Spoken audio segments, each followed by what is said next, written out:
B.Meeks in the building from Milwaukee coming over the phone. What's up, brother? Man, what's going on? Man, we coming off of Wednesday, basically wrestling night in America. If you're a wrestling fan, you very much are happy about Wednesdays now. Yes, sir. You got your main brand in NXT, which is a very productive program.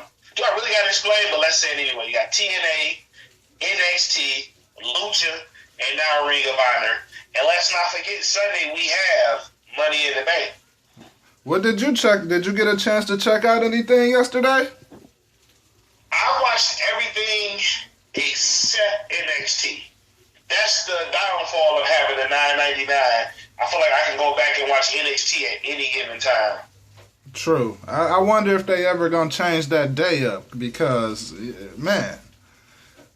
Yeah, because since I discovered Lucha, I watched that a lot more. Like NXT used to be a must look for me on Wednesdays, but I've been finding myself catching it Fridays, Saturday, middle of the week, which, I don't know how much that hurts NXT, my one view, but with the rise of wrestling programming on Wednesday, I have put NXT to the back, and as you know, when we first started kicking it, right. I'm a huge NXT fan. Well, see, that's the only plus WWE got is that it's on demand. So it ain't like you gonna miss it. Like you ain't really got to make a choice because you can always go right back to it. Yeah, you just miss it to be in it now. Like if you want to do a podcast or you want to tweet, you know what I'm saying? You miss it just being in it out. But if it was one of their little events like Takeover or anything like that, I wouldn't have missed it. You wouldn't have? Nah, I wouldn't watch it live. Well, I don't know. Cause, let's see. I'm off Wednesday night, so I catch it. Because I didn't catch Lucha Underground till like 1 o'clock in the morning. I saw it on the DVR, but she wanted to watch some stuff, so I kept delaying it. But I wasn't going to miss it, but I'm glad I didn't miss it. Lucha went down last night. You know what? We getting the Lucha. We're going to keep it simple like we do. We're going to get straight into, before we talk about Wednesday night in American wrestling, we're going to jump straight into this quote-unquote pay-per-view. I say them quotes very carefully because I'm not sure how hype I am about Money in the Bank. I will be honest. I'm looking forward to more so Best in the World by ROH than I am looking forward to Money in the Bank. But let's dig right into this Money in the Bank pay-per-view. Well, let's jump into the pre-show real quick. For some reason, these guys didn't make prime time, and you got Barrett and Truth for anybody that's super into it and tuning in early. I'm sorry, I have to correct you. It is King Barrett. You must acknowledge our Lord King Barrett. I guess. you got King Barrett versus R-Truth. Two very talented workers. Don't know why they on the pre-show. R-Truth is on the pre-shows because you have Kofi in the ladder match to be a spot monkey, as people call it. So, you know what, man? I don't really care. I don't know why this match is about. It has no substance, no backdrop. Another match they just throw together for us. Well, because they obviously both deserve to be on the card, but just looking at the card, it's pretty jam-packed. So, I mean... Well, because you got two retired fuckers that shouldn't even be on the card at all right now. Who we talking about? Big Show and Kane. They taking the spot for someone else. You got Big Show and Kane on the card. You got R-Truth and Barrett open. You got no Bray Wyatt nowhere on this card. You don't, do you? What the fuck? They got him in like in Reynolds rap somewhere. What's really going on? That'll be another show. We will do a show like instead of Where's Waldo, Where's Bray. I don't even know what to say who could win this match besides, going off a wrestling prediction. Well, it don't matter, but make a prediction just for the heck of it. WWE never let black people win. King Barrett. I'm going to agree, because for some reason, somebody in the office loves Wade Barrett. Like, I don't understand. Now, to go back on the last show you did about Ryback, Wade Barrett is the one that they've been pushing and deserves it more than Ryback, but he can't stay healthy. So, Wasteland it is. He's out of there. Let's jump straight into another match I don't care about whatsoever. Nikki Bella versus Paige. Well, the promo's been real good leading up to this, though. So, it kind of make me want to watch. Oh, when the Divas come on, I take a bathroom break. That's why I heard that long pause. I was in the bathroom. I had nothing to say. I got a question. I know your guy that you had on the show before hyped up about this match. Oh, yeah, Kev, Killer Kev, a.k.a. The Game. Shout out to Kevin. He loves the Divas. I watch him in other promotions. I even watch him in NXT. But once you get to WWE, the main card, it's all about beauty. And the Total Diva show is nothing about in-ring. As much as I love Paige, I want to see Paige go back down to NXT so she can actually wrestle and not deal with what she's going through up top. So, since I'm obligated to predict this match, I'm usually in the bathroom, so Paige, because I would like her to join me in the bathroom. All right, let me speak on the match real quick. Paige cut this promo, man, where she was like she's sick of the Bellas thinking they the Diva division. She mentioned everybody else's name that the spot they taking. Sort of like the way we feel about Cena. It's sort of way she's projecting that that's the way they feel about Nikki. So the promos leading up to this is pretty dope, and they have been putting in our head in the commentary that Nikki Bella has held this title for 6 months straight. Like, I didn't even realize it, but I guess so. But I got Nikki winning. John Cena ain't gonna let her lose. He gonna whisper something to the powers that be. There it is. Now, these matches are in no particular order. We're just reading off the card. We don't know which order they're gonna actually deliver these matches because we pretty much know the Divas match will never be second. No, it won't. Next on the card, I'm going to go ahead and get this one out the way. The Primetime Players versus the New Day. This is the first time, maybe since the early 90s, that you have 5 black guys in the WWE ring at one time. You gotta love it, though. You gotta love it.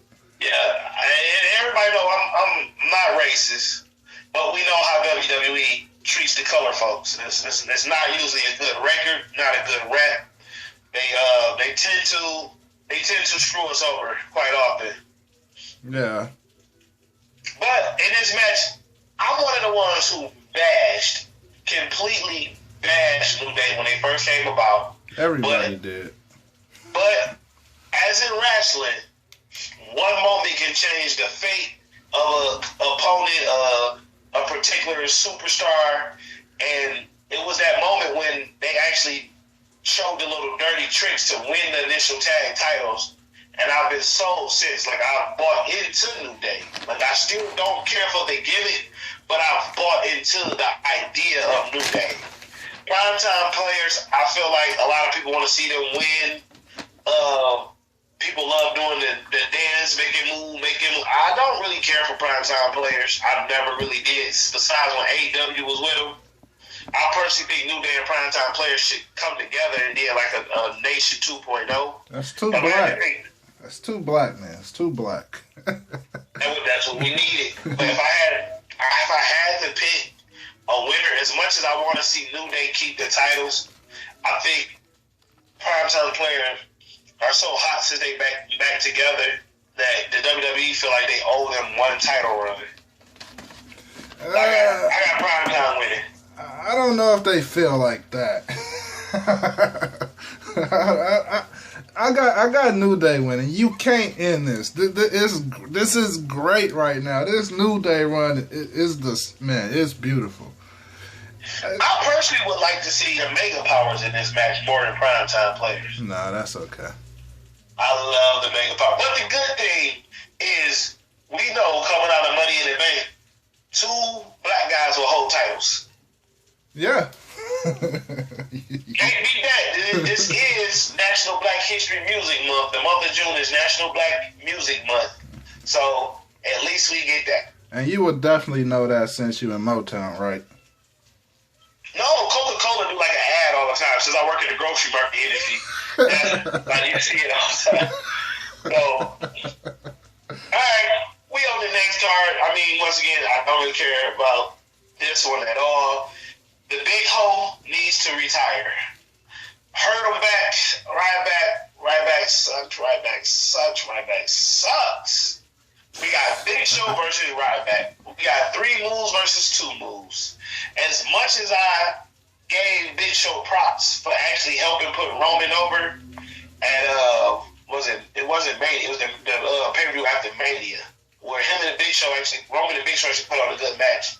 I don't see that with Ryback. Ryback is horrible. Bray Wyatt needs to intervene in this match, but that was kind of pointless too, because you had him and Bray go at it the last pay-per-view, and then in that, now he has the title. You should have waited and had Bray come after him after he got the title. But the writers at WWE suck.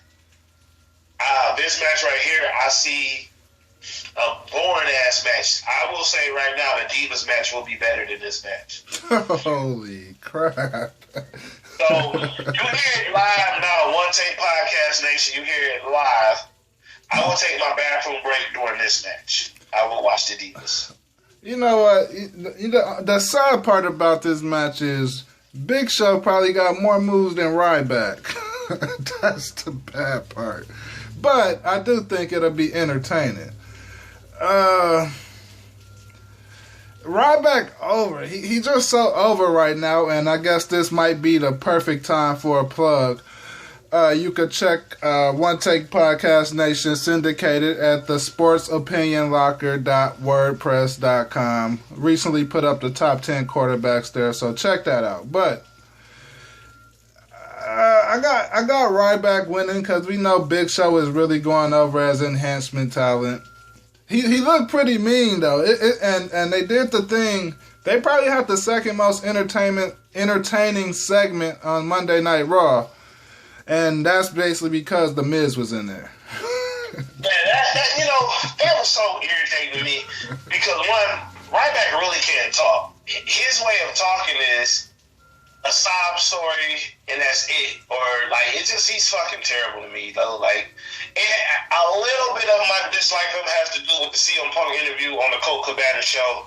Even before then, I just don't care for him. It was something about him. And then, now that, we do podcasts and things like that, I talk to other wrestling fans. Someone pointed out to me the other day that he can't even lift. Now, he did lift Big Show pretty easy, but Big Show is known to jump for people. Big Show is the biggest person that get lifted most often. Yeah. Do you see his kicks? He can't get, when, the big boot to the face. He can't get it past his own midsection. It is kind of sad. It sucks. I gotta win in this match just because of the politics. We don't want to go too far into the kayfabe. We want the regular listeners that doesn't know the backdrops understand Quick question for you then. Because, I did the podcast about Ryback earlier this week. And one of the things I mentioned, if Brock Lesnar wasn't coming back and Paul Heyman took over for Ryback, even as a face, you think it will work? First of all, I'm going to say this on air. I love you like a brother.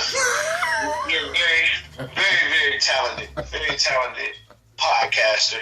But don't waste your time on doing a podcast about Ryback. That was 20 minutes of wasted air that you could have did a more productive podcast. I'd rather you talked about Tiger Woods and his cheating habits. But to your credit, it was a very good podcast. It made me hate Ryback even more. No, I do not think pairing him up with Paul Heyman again will work. Even with Heyman talking for him, he doesn't have it. The next move for Heyman, if you're going to pair Heyman up with anybody, it better be Roman. Well, you say he doesn't have it, but he does have the Intercontinental Championship. They gave it to him. He has it. Yeah, he has that. But That's he a doesn't promotion. actually. That's a promotion for Tough Enough. And that's what another thing I thought too. Like, right back, even with Heyman, man, it wouldn't work. I mean, Heyman couldn't get him over. He couldn't. Everybody Heyman touches is not gold. You know what I mean? Mm-hmm. Yeah, Because yeah. they ruined Cesaro's career pairing him up with Heyman. So we both agreed that we have Big Show walking away with this title. Not Big Show, I'm sorry. Ryback walking away, retaining his title. We both have nowhere different. I have King Barry winning the pre-show. So do you, right? Yeah. And then we have Brie Bella versus Paige. I have Paige becoming the new Divas champion. You have Brie Bella winning it, right? I have Nikki Bella winning it. Oh, they might do some twin matches. Let's pay these bills. It's a One Take Podcast production. That's what it is. We gotta make sure y'all hear that 100 times a day. We gotta beat that in y'all head like Cena Sutton's One Take Podcast, One Take Podcast, One Take Podcast. You gotta hear it. You gotta hear it. All right, now we get into the meat and the potatoes of this show. Some of the better matches on the night. We gonna start it off with what should be the main event, and I'm pretty sure it would be Seth Rollins versus Dean Ambrose in a ladder match for the WWE Heavyweight Championship. This match has a lot of build-up. It has two of the young talent going at it at the top. It is a very, very, very interesting match in my eyes. As much as I hate, and I repeat, as much as I hate Dean Ambrose, I am looking forward to seeing this match. You know what? Dean Ambrose is a hell of a character, dude. They do stuff with him that they don't do with other people. Like, he's the only person that they really go outside the arena with. The only person. He did it with the him and Luke Harper match on Monday Night Raw. He all over the city on Instagram. Dean Ambrose entertaining. I just don't think it's his time to be champion, because I'd be pissed if they gave him the championship before they give it to Roman. So, therefore, Seth is going to win with the pedigree. Okay. Sorry to even cut you off. Just got a text. And if anybody know me, I got his figure in my room. If you think I'm lying, I will post a picture. I just got word that Dusty Rhodes, the American Dream, has passed away. Word? Like, I got the phone call, but I sent it to voicemail. And I got a text. Like, Dusty has passed away.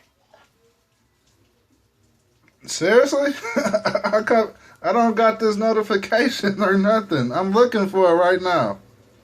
That is a big blow. I'm sorry, this podcast just ended about what we were talking about. Like, Dusty Rhodes, the American Dream, the driving force through WCW through the early 90s. I mean, he brought us one of the best talent that we've seen in wrestling, and his son Dustin. Most people know him as Goldust, and Cody. Dusty Rhodes' time in the NWA, WCW, and even his short-lived series in WWE, he left his footprint in every which way he could possible in wrestling. Wow. He was one of my favorite wrestlers growing up. And I'm not saying that because he just passed away. Like, I actually have his figurine in my room. I've posted pictures plenty of times of my Dusty Rhodes picture. And I'm taking deep breaths now, man, because that's another one of those guys that the younger generation don't know about, but he done so much, bro. He was, when I say again, the driving force behind WCW, he was the head booker at WCW for many years. If you have the network and you watch any of the round tables, listening to Dusty Rhodes stories are only second to Michael P.S. Hayes. Yeah. The wrestling world just took a great loss. with the big guy passing away. And I say last night I was watching TNA on the PlayStation party with a couple of my buddies from PlayStation. And TNA has a guy, I don't even remember his name, but he comes out to the whole Dusty Rhodes gimmick. And I'm begging TNA to stop that shit after today. Like, it stops after today. It should at least stop after today. Yeah. That's pretty damn sad. The only man that can make polka dots work. I mean, Dusty was just, his character was so lovable. I mean, he was not ashamed to say that he got a lot of his soul from the brothers because he grew up around brothers.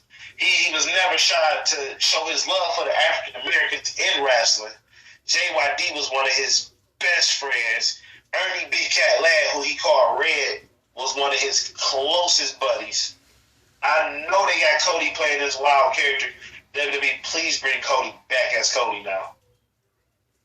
Like, three, because their last name is really Reynolds. Those three roles are some of the most brilliant men in wrestling because they were all faced with gimmicks once they got to WWE that sucked. Dustin came over in the early 90s as Dustin, leaving WCW. He came over as Dustin. That didn't work because it was like being Michael Jordan's son. And they gave him the role of Goldust, which his father was totally against. But Dustin made that work. Same as his father made the whole polka dot, the American plumber, the same way he made that work. Same Cody. Cody was faced with two different roles and even pulled off this Stardust. Like, Cody officially killed that Stardust to me. Mm-hmm. We just had to give our respects to the legend himself, American Dream, Dusty Rhodes. We're going to give it a 5-second moment of silence, get our thoughts together, and we'll be right back with the finishing of this show. Oh, man. I'm looking at my feed, man. When did this happen? Everything that's posted on here, the longest one I got is 12 minutes ago. Yeah, Brian actually texted me. All right, we done with our moment of silence. Let's go. All right, once again, we took a moment of silence. For those who did miss it, we were paying our respect and our dues to the legendary Dusty Rhodes. All right, we got a writer right here. My man Chris, he does not like wrestling, so he just pretty much gonna type all type of bullshit while listening. But we still appreciate his listen. He usually cut the wrestling ones off, but even he pays respect to Dusty Rhodes. Chris remember Dusty Rhodes. Chris used to be a wrestling fan because if you're from the age of 25 to 32, you watch wrestling at some point in time in that heyday. And I'm ready to get back at it. We were talking about the actual main event, Seth Rollins versus Dean Ambrose. Recap what you said, B.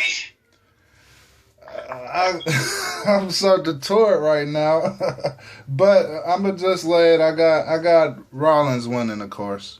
It's too early to let that title reign drop. Yeah, I agree. It's too early. He will drop it at SummerSlam to Brock. I have Rollins winning as well, but I have a twist. Have Roman Reigns turning heel against Dean Ambrose. Nah, that can't happen yet. I see it happening. He got a weird look in his eye. I don't see him winning that match. Next off, we're going to get into the Money in the Bank ladder match. Once again, please forgive me for talking so short. I'm getting my thoughts together. You guys know as well as I know, if you're a long life wrestling fan, some of these deaths hit you. They hit you hard. But in this match, I really have no idea where to go because I know Kofi and Dolph is not winning. Kofi, Dolph, and Neville are there for spots. Well, let me run it down real quick. You got Roman Reigns, you got Sheamus, you got Neville, you got Dolph, you got Kofi, You got Orton. And of course, Kane had to pry himself in the match.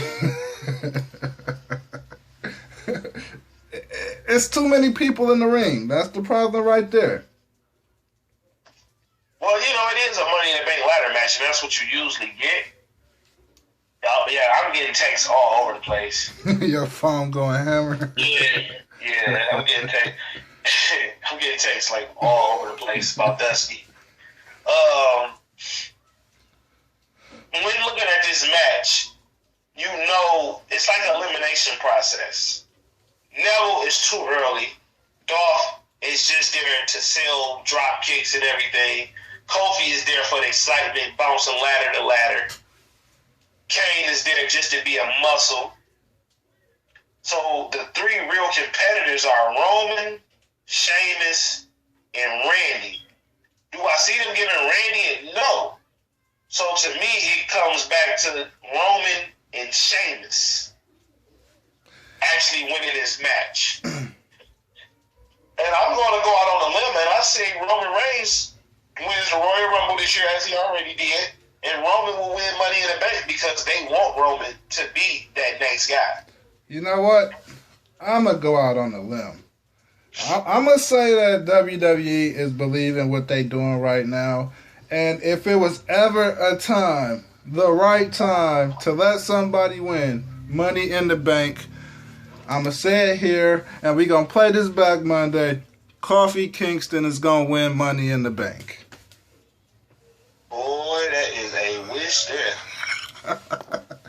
I mean, it wouldn't do nothing but enhance the New Day product. Even if they lost the tag team titles, they could still work with the Money in the Bank. So, I'm going to say they're gonna pull a big heel move. Because, if that happened, they going to they going to boo like crazy. But it's not. All right, before we go to the next match, let me play this for America real quick.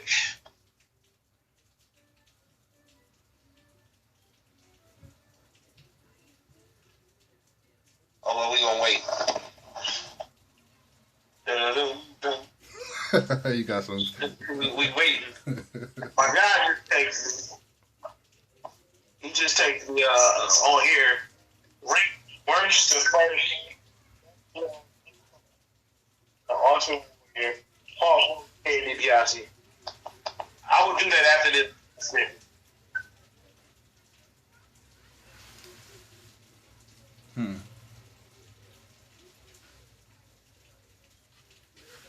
Still there? You coming in bad on my end.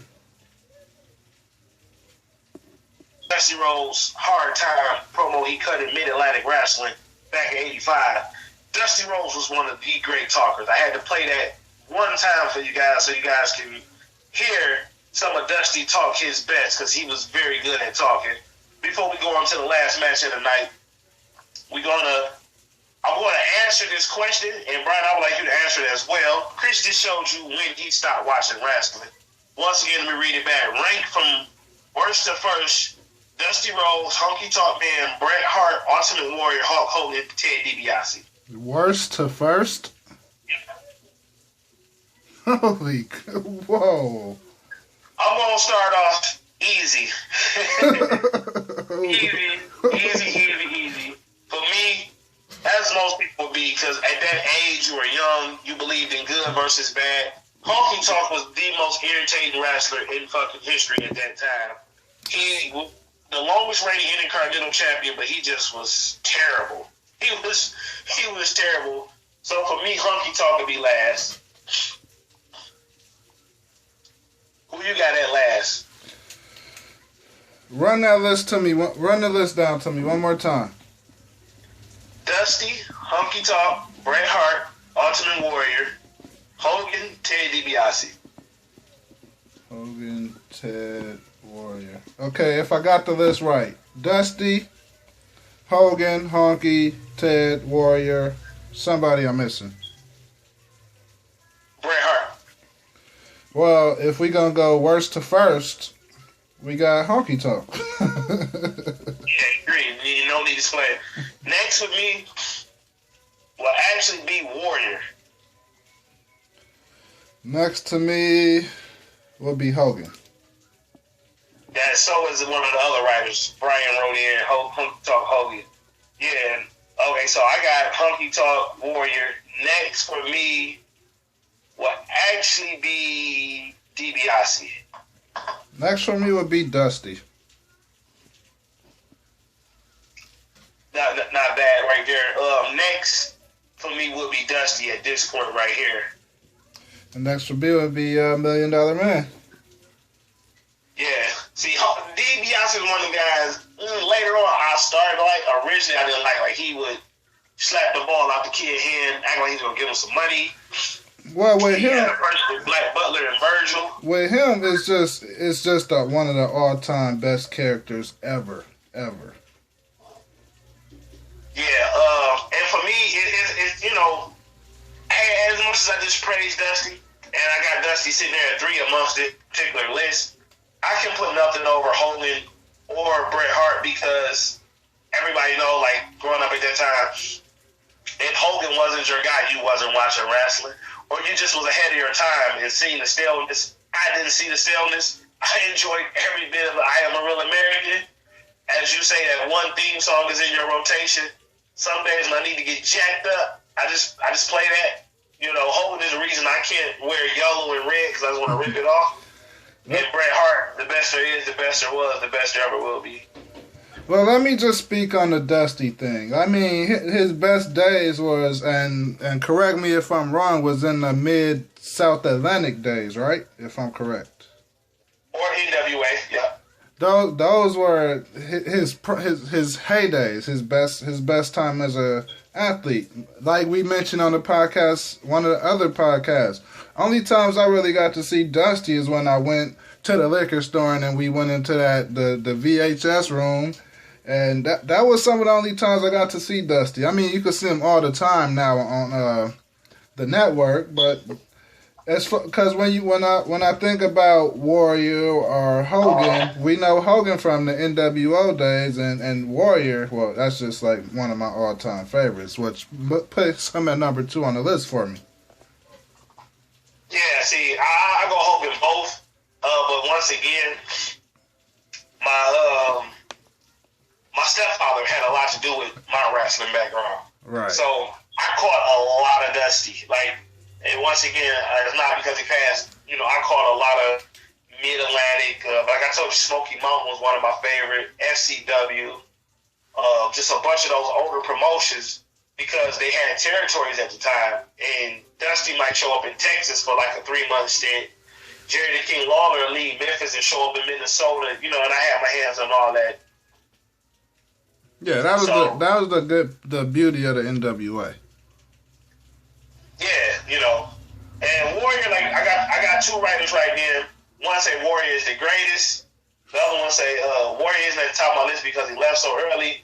I just didn't care for Warrior as a kid. Like I didn't care for him. Like,